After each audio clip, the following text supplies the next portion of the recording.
¿Qué tal, chicos? Bienvenidos, 17ª clase virtual. Hoy es martes 28 de abril del 2020. Recuerden que la escuela está abierta. Lo que está cerrado es el edificio. Nosotros seguimos aprendiendo. ¿Ok? Entonces, haga su comentario, por favor, en este video. Y continuamos con la historia de la resolución de las ecuaciones de tercer grado. ¿Es una historia de traición? Vamos a ver. Resulta que unos años después de la muerte del Ferro, Antonio María del Fiore y Niccolo Tartaglia coincidieron en Venecia y no se sabe muy bien por qué se retaron a un duelo matemático. Aunque Del Fiore era un matemático más bien malito, mediocre, aceptó el desafío confiando en la fórmula maravillosa que poseía. Cada uno de los matemáticos planteó al otro 30 problemas. El que perdiese tendría que pagar una comida al vencedor y a tantos amigos del vencedor como problemas hubiese resuelto el vencedor. Pues resulta que los problemas de Tartaglia eran de temas variados, pero los de Del Fiore consistían todos en resolver la ecuación cúbica incompleta de la que él tenía la formulita y de la que se sentía él muy contento, ¿no? Bueno, pues una vez planteado el reto, se pusieron a estudiar los problemas y Tartaglia tardó 48 días en encontrar la solución a esa ecuación. Pero Tartaglia ganó la apuesta, por supuesto, porque los 30 problemas que Del Fiore había creado eran de resolver esa ecuación. En cambio, Del Fiore no fue capaz de resolver ninguno de los problemas que planteó Tartaglia, ni siquiera uno en el que se debía resolver una ecuación cúbica para la que Tartaglia conocía un método particular. Así de malo era Del Fiore. La noticia del desafío y de la aplastante victoria de Tartaglia llegó a oídos de Cardano, que prometió buscarle alguien que lo patrocinara en el futuro, pues Tartaglia no tenía en aquella época ningún apoyo. A cambio de que le revelara el método de resolución de la ecuación cúbica, además de nombrarle en Ars Magna, el libro que escribió Cardano, como descubridor de la misma. A pesar de estas promesas, Tartaglia no accedió a compartir su tesoro con Cardano. Aquí están las peticiones que se hicieron. Tartaglia contesta: dile a su excelencia, a Cardano, que deberá disculparme, pero que cuando decida hacer pública mi invención, será en mi propia obra y no a través de otros. También Tartaglia contesta: he rechazado tu petición no por causa de este capítulo y de los descubrimientos que en él se encuentran, sino por las cosas que pueden ser descubiertas conociéndolo, puesto que es la llave que abre el camino para numerosas otras áreas. ¡Oh! Y Cardano contesta: juro por los santos evangelios y por mi fe como caballero, no hacer públicos tus descubrimientos si me los cuentas. Del mismo modo, prometo y aseguro por mi fe de buen cristiano que escribiré en cifra, de manera que nadie que los lea tras mi muerte pueda comprenderlos.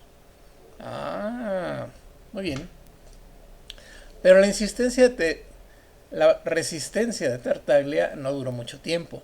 En 1539, Cardano invita a Tartaglia a pasar unos días con él en Milán, y Niccolo Fontana, que es Tartaglia, acaba cayendo. Le revela a Cardano los métodos de resolución de las tres formas en las que puede presentarse una ecuación cúbica sin término de segundo grado, a saber, x cúbica más px igual a q, x cúbica más q igual a px y x cúbica igual a px más q, a condición de que éste no los publique. Cardano comienza en ese mismo instante, a estudiar la fórmula de Tartaglia junto con su ayudante, Ludovico Ferrari. Poco después consigue resolver la cúbica en su forma general, es decir, de la forma x cúbica más px cuadrada más qx igual a r, reduciéndola mediante una transformación a uno de los tres tipos anteriores. Pero había un pequeño problema. En ciertas ecuaciones que parecían normales, aparecían soluciones en las que se podía encontrar una raíz cuadrada con un radicando negativo, es decir, un número imaginario. Estas ecuaciones son las que más adelante se llamarían irreductibles y que, como sabemos, dan origen al conjunto de los números imaginarios y al de los números complejos.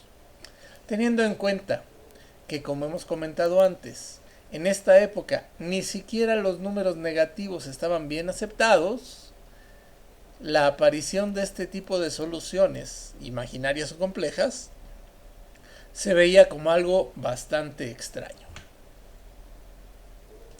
Quizá por eso Cardano y Ferrari viajaron a Bolonia en 1542.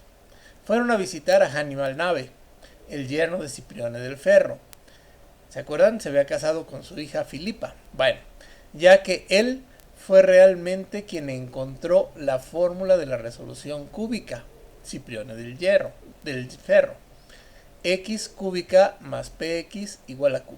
De hecho, del Ferro fue un gran matemático que reveló a Del Fiore, que era su alumno, la fórmula.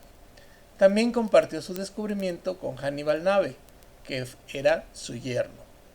Tartaglia también encontró métodos de resolución.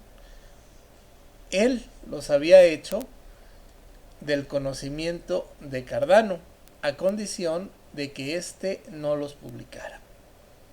El viaje de Cardano y Ferrari tenía como propósito pedir permiso a Nave para consultar las notas de Del Ferro en busca de información sobre las ecuaciones irreductibles. Este permiso les fue concedido. En el transcurso de esta búsqueda, encontraron el método de resolución de la cúbica reducida x cúbica más px igual a q que Del Ferro había descubierto.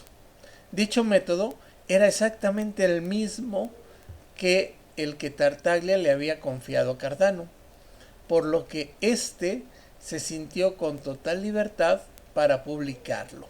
Ya no tenía que guardar el juramento de no publicarlo.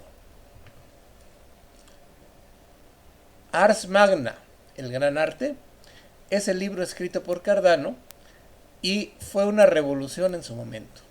Contenía una gran cantidad de avances, entre ellos el método de resolución de la cúbica y un método de resolución de la ecuación cuártica mediante una transformación que la reducía a una cúbica, que descubrió Ferrari.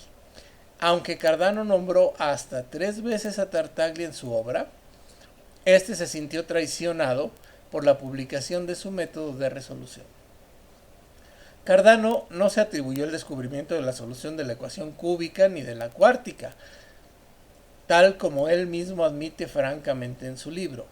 La sugerencia para resolver la cúbica, según nos dice, la obtuvo de Niccolo Tartaglia, Niccolo Fontana, mientras que la solución de la cuártica fue descubierta por primera vez por el secretario de Cardano, Ludovico Ferrari, lo que no menciona Cardano en el Ars Magna.